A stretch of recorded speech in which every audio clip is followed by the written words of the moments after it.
Oke, selamat datang kembali. Hari ini kita bakal kupas sesuatu yang kayaknya udah kita tinggalin jauh-jauh di masa lalu, yaitu popularitas. Tapi gimana kalau ternyata apa yang terjadi di masa sekolah dulu itu dampaknya masih kerasa banget sampai sekarang? Pasti pernah denger kan kalimat kayak gini? Seolah-olah popularitas itu cuma urusan anak SMA aja, yang nanti juga bakal kita lupain pas udah dewasa. Udah deh, tinggalin aja bareng kenangan di buku tahunan. Bener nggak? Tapi yakin nih kita udah beneran ninggalin gitu semua? Gimana kalau ternyata semua drama di kantin atau di koridor sekolah itu ternyata ngebekas sampai kita dewasa? Ternyata sains punya jawaban yang jelas banget. Dan jujur ya, ini agak mengejutkan. Dinamika popularitas itu nggak pernah benar-benar hilang loh. Dia cuma ganti panggung aja. Dari sekolah, pindah ke kantor, ke circle bertemanan kita, bahkan ke hubungan kita sama pasangan. Dan dampaknya ini bukan main-main. Kita nggak cuma ngomongin soal perasaan doang. Riset nunjukin ini ngaruh ke segalanya.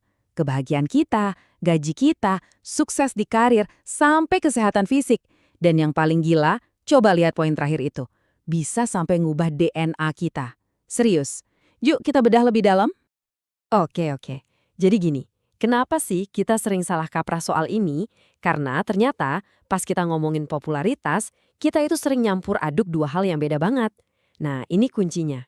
Nah, ini dia nih biang keladinya. Coba lihat ya, di kiri ada status. Ini tuh soal seberapa kelihatan, seberapa berpengaruh, seberapa dominan seseorang.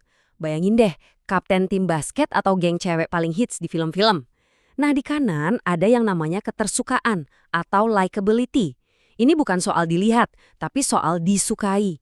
Dia ini tipe teman yang bisa diandalin, baik, yang bikin kita ngerasa nyaman dan diterima.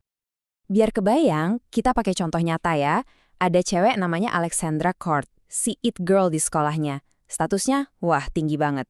Diundang ke semua pesta. Tapi, banyak yang gak suka sama dia. Dan ngejar status ini malah bikin dia terjerumus ke hal-hal beresiko dan hubungan pertemanannya jadi hancur. Nah, sekarang kita lihat lawannya, si Alan.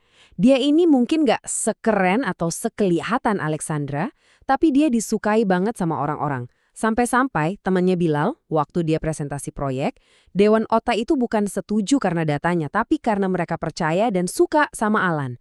Ini dia kekuatan likability di dunia nyata. Terus, kenapa sih kita tuh peduli banget sama omongan orang? Kenapa pengakuan itu penting banget? Jawabannya ada di dalam kepala kita.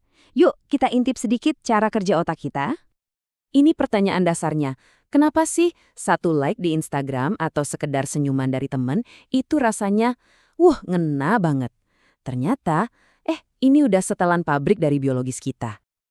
Jadi, di otak kita ada bagian namanya striatum ventral. Gampangnya, anggap aja ini tombol reward di dalam kepala kita. Bagian inilah yang ngatur rasa senang dan bikin kita termotivasi. Tombol reward ini ternyata nggak cuma nyala pas kita makan enak atau dapat duit. Dia juga nyala terang banget pas kita dapat pengakuan dari orang lain. Nah, pas kita remaja, bagian otak ini lagi berkembang pesat-pesatnya. Makanya pengakuan dari teman-teman saat itu rasanya kayak dapat jackpot. Oke, sekarang kita bahas yang lebih serius lagi. Ini bukan lagi soal perasaan atau sukses-suksesan doang. Ini beneran deh, bisa jadi masalah hidup dan mati. Dampak popularitas ke kesehatan fisik kita itu luar biasa mengejutkan. Ternyata kalau kita sering merasa nggak disukai atau terisolasi, itu bisa memicu banyak banget masalah kesehatan. Dan ini bukan cuma soal mental ya, tapi fisik juga. Dari mulai tekanan darah tinggi, peradangan di tubuh, sampai cara tubuh kita ngadepin stres jadi kacau. Kalau data tadi belum cukup bikin kaget, coba lihat yang ini. Grafik ini nunjukin risiko kematian. Dan wow, risiko meninggal karena kesepian atau isolasi sosial itu setara dengan ngerokok 15 batang sehari. Coba deh direnungin, sama bahayanya kayak perokok berat. Bahkan lebih bahaya dari obesitas. Gila kan? Kok bisa gitu? Gampangnya gini, pengalaman sosial yang jelek itu benar-benar masuk ke badan kita. Penolakan terus-menerus itu secara fisik bisa ngubah cara gen kita bekerja, bisa memicu peradangan sampai level sel. Ilmuwan bahkan nyebutnya remodeling molekuler. Keren sekaligus ngeri ya. Nah, buat ngebantu kita ngerti, para psikolog bikin matriks kayak gini. Jadi ada 4 tipe. Ada yang diterima, ini yang disukai banyak orang. Ada yang ditolak, ya kebalikannya.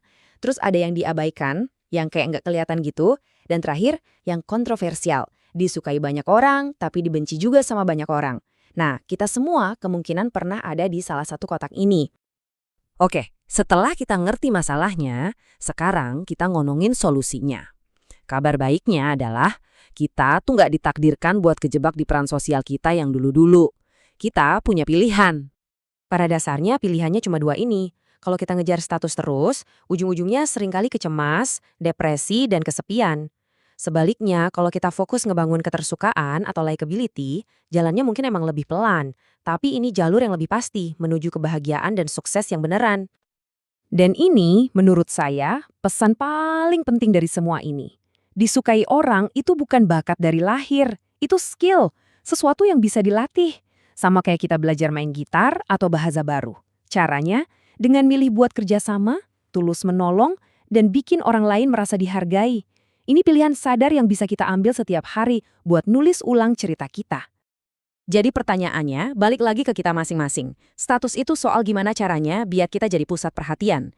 Kalau ketersukaan, itu soal gimana caranya kita jadi berharga buat orang lain. Jadi, mana yang bakal kamu pilih? Coba deh dipikirin baik-baik.